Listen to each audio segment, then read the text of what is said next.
2019 ఎన్నికల్లో సీదిరి అప్పలరాజు వర్సెస్ గౌతు శిరీష వీళ్ళిద్దరూ నేరుగా బరిలోకి దిగారు. ఆ ఎన్నికల్లో వైసీపీకి 51% ఓటు షేర్ దక్కింది.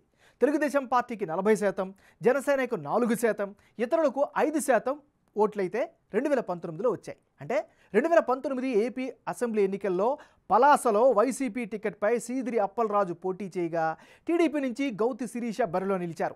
టీడీపీకి స్ట్రాంగ్ హోల్డ్ అయిన పలాసలో వైఎస్ఆర్ కాంగ్రెస్ పార్టీ అభ్యర్థి సీదిరి అప్పలరాజు పోటీ చేసి గెలిచారు. 51% ఓట్లు సాధించారు. అలాగే టీడీపీ నుంచి పోటీ చేసిన గౌతు శిరీష 40% ఓట్లు మాత్రమే సాధించగలిగారు. ఇక్కడ జనసేన అభ్యర్థి 4% ఓట్లు తెచ్చుకున్నారు. అయితే రాష్ట్ర వ్యాప్తంగా జగన్ హవా, ఫ్యాన్ గాలి బలంగా వీయడంతో పలాసలో వైసీపీ గెలిచింది. ఇప్పుడు మరి రాబోయే ఎన్నికల్లోనూ వీరిద్దరి మధ్యే ప్రధానంగా పోరు ఉండే అవకాశాలు కనిపిస్తున్నాయి. వైసీపీ టీడీపీ మధ్య ద్విముఖ పోరు ఖరారు ఖాయంగా కనిపిస్తోంది. మరి వచ్చే ఎన్నికల్లో పార్టీలు, అభ్యర్థుల ప్రభావం పలాస సెగ్మెంట్లో ఎలా ఉంది? ప్రజల స్పందన ఏమిటి? Big TV exclusive detailed election సర్వేలో వెల్లడైన అభిప్రాయాలను ఇప్పుడు పరిశీలిద్దాం. ముందుగా సీదిరి అప్పలరాజు. ఈసారి అప్పలరాజుకు కలిసి వచ్చేటటువంటి అంశాలేంటి? ముందుగా వైఎస్ జగన్ ఆశీస్సులు ఉండడమే ప్రధానమైనటువంటి పొలిటికల్గా కలిసి వచ్చేటువంటి ఫ్యాక్టర్. ఇక బీసీ కళింగ కమ్యూనిటీకి సంబంధించినటువంటి బలమైన సపోర్ట్ కూడా ఈయనకి దక్కే అవకాశాలు కనిపిస్తున్నాయి. ఆరోగ్య సమస్యలు ఉన్న వారికి ఆర్థిక సాయాలు చేశారు. ఇది వ్యక్తిగతంగా కూడా ఆయన్ని ఇమేజ్ని బిల్డప్ చేసింది. ఇవన్నీ కూడా ఈయనకి సంబంధించినంత వరకు ఉండే ప్లస్లు. మరి సీదిరి అప్పలరాజుకు ఉండే మైనస్ పాయింట్స్ ఏంటి? ప్రజలతో సరైనటువంటి సమన్వయం మాత్రం నెరపకపోవడమే ప్రధానమైనటువంటి మైనస్గా చెప్పుకోవచ్చు.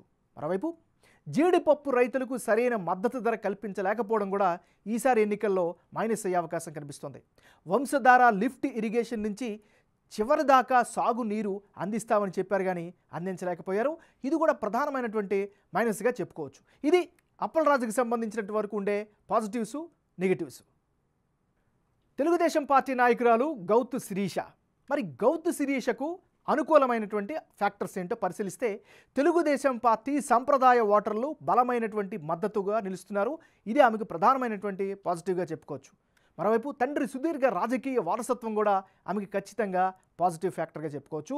ఇక గత ఎన్నికల్లో ఓడిపోయినటువంటి సానుభూతి కూడా ఈసారి కలిసి వచ్చే అవకాశం ఉంది. ఇక పార్టీ కార్యక్రమాలను జనంలోకి బలంగా తీసుకెళ్లడంలో ఈమె సక్సెస్ అయ్యారు. గ్రౌండ్ లెవెల్లో ప్రచారం కూడా బలంగా చేస్తున్నారు. ఈ ఫ్యాక్టర్స్ అన్నీ కూడా ఈమెకి అనుకూలంగా చెప్పుకోవచ్చు. ఇక గౌతు శిరీషకుండే మైనస్ పాయింట్స్ని కనుక ఒకసారి బేరీజు వేస్తే బీసీ కాళింగ కమ్యూనిటీ ఓటర్ల మద్దతు ఆశించిన స్థాయిలో అయితే మాత్రం కనిపించడం లేదు. ఇది ఆమెకు ప్రధానమైనటువంటి అడ్డంకిగా కనిపిస్తోంది. ఇది ఈమెకి సంబంధించినంత వరకు ఉండే పాజిటివ్స్, నెగిటివ్స్. పలాస నియోజకవర్గంలో ఉండే కులాల పరంగా ఉండే ఈక్వేషన్స్ని ఒకసారి పరిశీలిద్దాం. ఈ నియోజకవర్గంలో మత్స్యకారులు 29% మంది ఉన్నారు. కాళింగ కమ్యూనిటీ 26% ఉంటే యాదవులు 8%, ఎస్సీలు 6%, ఎస్టీలు 6% నివసిస్తుంటే శెట్టి బలిజులు 2% ఉన్నారు. అంటే పలాస నియోజకవర్గంలో మత్స్యకారుల వర్గము, అందులో ఉపవర్గాలు జనాభా అధికంగా నివసిస్తున్నారు. ఆ తర్వాత కాళింగ కమ్యూనిటీ డామినెంట్గా కనిపిస్తోంది. మరి పలాసలో పోటీ చేసే అభ్యర్థులు పార్టీల వారీగా వివిధ సామాజిక వర్గాల అభిప్రాయం ఎలా ఉంది? బిగ్ టీవీ సర్వేలో వాళ్ళు చెప్పిన ఒపీనియన్ ఎలా ఉందో ఓసారి చూద్దాం. మత్స్యకారుల్లో పల్లి అనే ఉపవర్గం 17% మంది ఉన్నారు. వడబలిజ వర్గానికి చెందిన వారు 10% మంది ఉన్నారు. జాలారి వర్గానికి చెందిన వారు 2% మంది ఉన్నారు. వీరంతా కలిపి టీడీపీకి 35% సపోర్టుగా ఉంటామని చెబుతున్నారు. అదే సమయంలో జనసేనకు 60% మంది మద్దతుగా ఉంది. కేవలం 5% మంది మాత్రమే వైసీపీకి అనుకూలంగా కనిపిస్తున్నారు. ఇక కాళింగ కమ్యూనిటీలో 60% మంది టీడీపీకి, 35% జనసేనకు, 5% వైసీపీకి మద్దతుగా ఉంటామని బిగ్ టీవీ సర్వేలో తమ అభిప్రాయంగా చెప్పారు.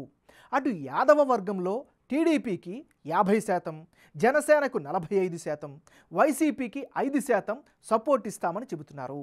ఎస్సీలో 35% తెలుగుదేశం, 60% జనసేన, 5% వైసీపీకి సపోర్ట్ ఇస్తామనగా ఎస్టీల్లో టీడీపీ జనసేన కూటమికి 50%, అటు వైసీపీకి 50% మంది మద్దతు పలుకుతున్నారు.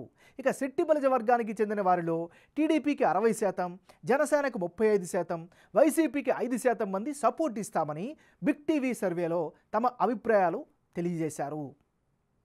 రానున్న ఎన్నికల్లో పలాస నియోజకవర్గంలో ఎవరెవరు పోటీలో ఉంటే ఫలితాలు ఏ విధంగా వచ్చే అవకాశం ఉందో పరిశీలిద్దాం. ముందుగా గౌతు శిరీష వర్సెస్ సీదిరి అప్పలరాజు.